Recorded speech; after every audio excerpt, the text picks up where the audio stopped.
To drive a vehicle safely, you must be able to control its speed and direction. Safe operation of a commercial vehicle requires skill in accelerating, steering, stopping, and backing safely. Fasten your seatbelt when on the road and apply the parking brake when you leave your vehicle. Accelerating. You need to speed up smoothly and gradually so the vehicle does not jerk. Rough accelerating can cause mechanical damage. When pulling a trailer, rough acceleration can damage the coupling. Speed up gradually when you have poor traction. If you use too much power, the drive wheels will spin and you could lose control. If your drive wheels begin to spin, take your foot off the accelerator. Do not roll back when you start. If you have a manual transmission, partly engage the clutch before you take your right foot off the brake. Put on the parking brake whenever necessary. Release the parking brake only when you have applied enough engine power to keep the truck from rolling backwards. You may also use the hand valve on a tractor trailer to prevent you from rolling backwards. Steering. Hold the steering wheel firmly with both hands. Your hands should be on opposite sides of the wheel. If you hit a pothole, the wheel could pull away from your hands unless you have a firm hold. Stopping. Push the brake pedal down gradually. Control the brake pressure so the vehicle comes to a smooth, safe stop. The amount of brake pressure you need will depend on your speed and how quickly you need to stop. Backing safely. Backing is always dangerous. Avoid it whenever you can. You want to plan ahead before you park. Try to park so you'll be able to pull forward when you leave. Backing. When you have to back, here are some simple safety rules. Put the vehicle in the best position to allow you to back safely. Look at your line of travel before you begin. Get out and walk around your vehicle. Check your clearances to the side and overhead. Always back as slowly as possible. Use the lowest reverse gear to help prevent steering errors and stopping easier if necessary. Use a helper whenever possible. There are blind spots you cannot see. The helper should stand where you can see him. Before you begin backing, you and your helper need to agree on a hand signal for stop. Always turn and back toward the driver's side. You have the greatest visibility when you look to the left side. Backing from the driver's side allows you to watch the rear of the vehicle by looking out the side window. Shifting gears. If you cannot get your vehicle in the right gear while driving, you will have less control. Most heavy vehicles with manual transmissions require double clutching to change gears. Double clutching. Here's the basic procedure for double clutching. First, release the accelerator. Push in the clutch and shift in neutral at the same time. Next, release the clutch while in neutral. Let the engine and gears slow down. Next, push in the clutch and shift to a higher gear. Finally, release the clutch and press the accelerator. If you remain in neutral too long, you may have difficulty putting it into the next gear. If so, do not force it. Return to neutral, release the clutch, increase engine speed, and try again. Shifting gears. The two special conditions where you should downshift are: before starting down a hill, slow down and shift to a speed that you can control your vehicle without using the brakes too hard. And before entering a curve, slow down to a safe speed and downshift to the right gear before entering the curve. This lets you use some power through to help the vehicle's stability while turning. Shifting gears. The two special conditions where you should downshift are: before starting down a hill, slow down and shift to a speed that you can control your vehicle without using the brakes too hard. And before entering a curve, slow down to a safe speed and downshift to the right gear before entering the curve. This lets you use some power through to help the vehicle's stability while turning. Shifting gears. When going down a hill, you may shift an automatic transmission to a lower gear.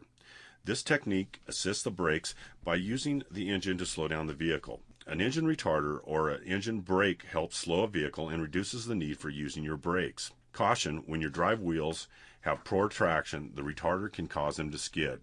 You should turn it off whenever the road is icy, wet, or slippery. During lane changes. Signal as soon as you realize you're going to change lanes. Next, check both mirrors before you change lanes. Check your mirrors right after you start the lane change, and check again after you complete the lane change. Signaling when you slow down. Warn drivers behind if you need to slow down for any reason. A few light taps on the brake will warn following drivers. Use your four-way flashers when you're driving slowly or stopped.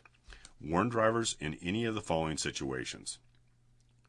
If you spot trouble ahead, the size of your vehicle will make it hard for drivers behind you to see. If you have a hazard that will require slowing down, warn the drivers behind you by flashing your brake lights. When making a tight turn, car drivers do not know how slow a large vehicle must turn. Give drivers a warning by braking early and slowing down gradually. If you must stop on the road, warn following drivers by flashing your brake lights to stop suddenly. Drivers do not realize how fast they are by catching up to a slow-moving vehicle until they are very close. If you must drive slowly, alert following drivers by turning on your emergency flashers if it is legal to do so. Do not direct traffic. Some drivers try to help by signaling when it is safe to pass. You should not do this. You can cause an accident and be considered at fault. Communicating your presence. Other drivers may not see you when you're in plain sight. When passing, assume they do not. They could suddenly move in front of you. When it is legal to do so, tap your horn lightly and at night flash your lights. Drive carefully enough to avoid a crash even if they do not see you or hear you. When it's hard to see at dusk, dawn, or rain and snow, make yourself easier to see. Turn on your lights.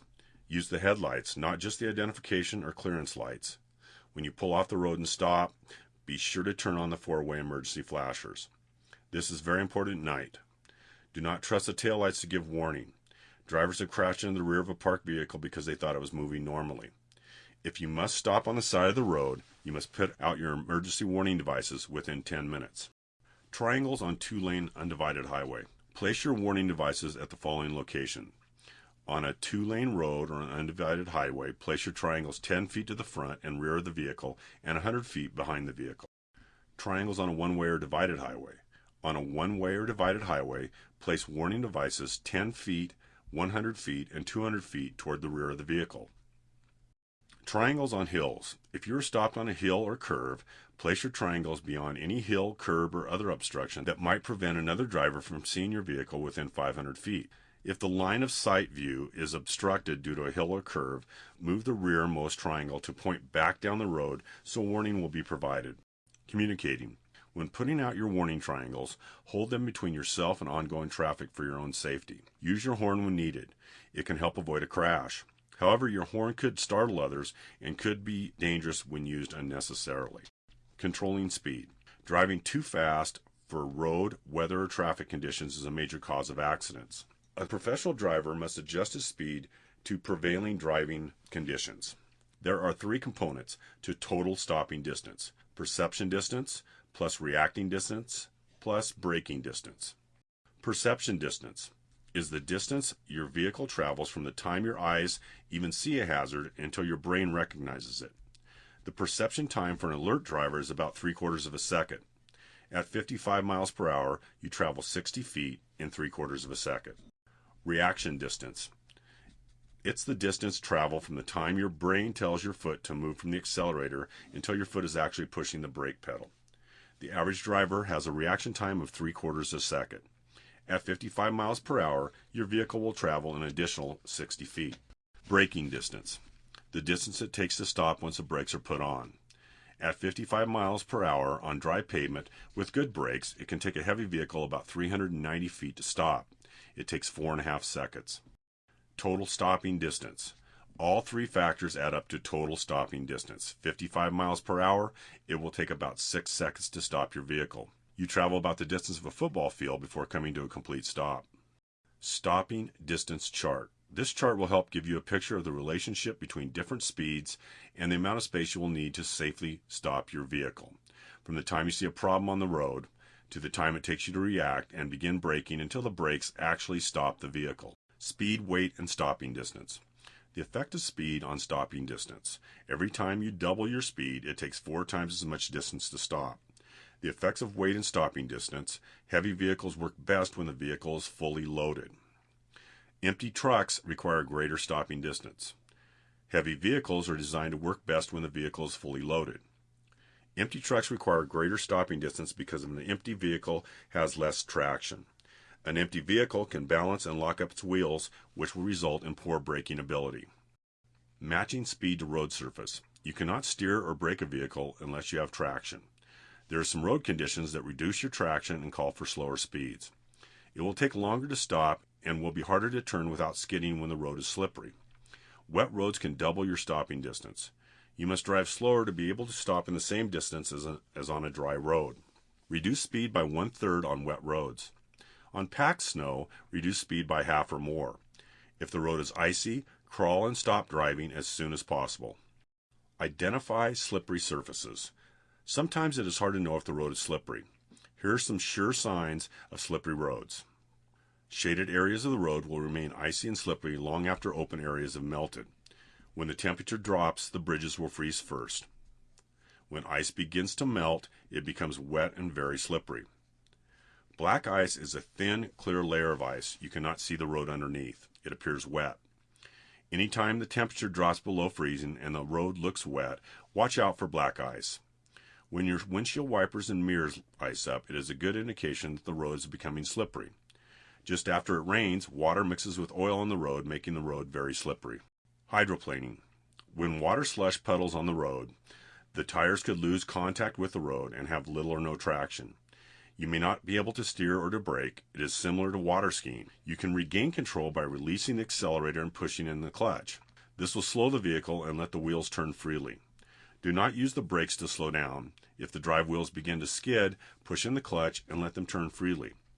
It does not take a lot of water to cause hydroplaning. It can occur at speeds less than 30 miles per hour. Hydroplaning is more likely if your tire pressure is low or the tread is worn. The grooves in your tire tread carry away the water. If they are warm, they will not work well. Watch out for clear reflections on the road, tire splashes, and the raindrops on the road. These are all indications of standing water. Speed and curves. Drivers must adjust their speed for curves in the road. If you take a curve too fast, the wheels can lose their traction, creating a skid, or the wheels may keep their traction and the vehicle will roll over. Tests have shown that trucks and buses with a high center of gravity can roll over at the posted speed limit curve. Braking in a curve is dangerous because it is easier to lock up the wheels and cause a skid or jackknife. Slow to a safe speed before you enter a curve and be in gear within RPM range that will allow you to accelerate slightly and pull the trailers through the curve. Speed and distance ahead. You should always be able to stop within the distance you see ahead.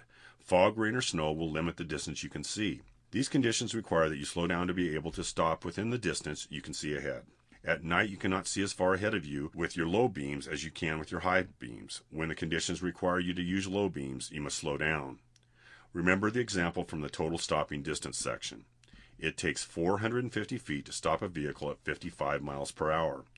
Driving on a straight road, on a clear day, you'll be able to see 450 feet ahead. In this situation, it is safe to travel at 55 miles per hour. But in fog, rain, or snow, limit your vision to 160 feet. You must slow down considerably to compensate for your limited vision. For reference, 450 feet is a little longer than a football field. 160 feet is the width of a football field. Speed and traffic flow. When you're driving in heavy traffic, the safest speed is the speed of the other vehicles. Vehicles going the same speed in the same direction are not likely to run into each other. In many states, speed limits are lower for trucks and buses. It can be very much as 15 miles per hour. Use this extra caution when changing lanes on these roadways. Drive with the flow of traffic. If you can, without going at an illegal or unsafe speed, make sure you keep a safe following distance. The main reason drivers speed is to save time, but speeding does not save much time. The added risks are not worth it. If you go faster than the speed of other traffic, you will have to keep changing lanes. Increasing the number of lane changes increases your chance of an accident. Constantly changing lanes make you tired. Fatigue is a major cause of accidents. Speed on downgrades. Your speed will increase on downgrades. Your most important objective is to select and maintain a speed limit that is not too fast for the total weight of the vehicle and the cargo, the length of the grade, the steepness of the grade, road conditions, and weather.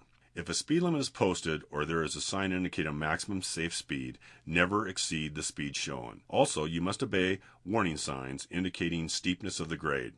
You must use the braking effect of the engine as the principal way of controlling your speed on downgrades. The braking effect of the engine is greatest when it is near the governor RPMs and the transmission is in the lowest gears.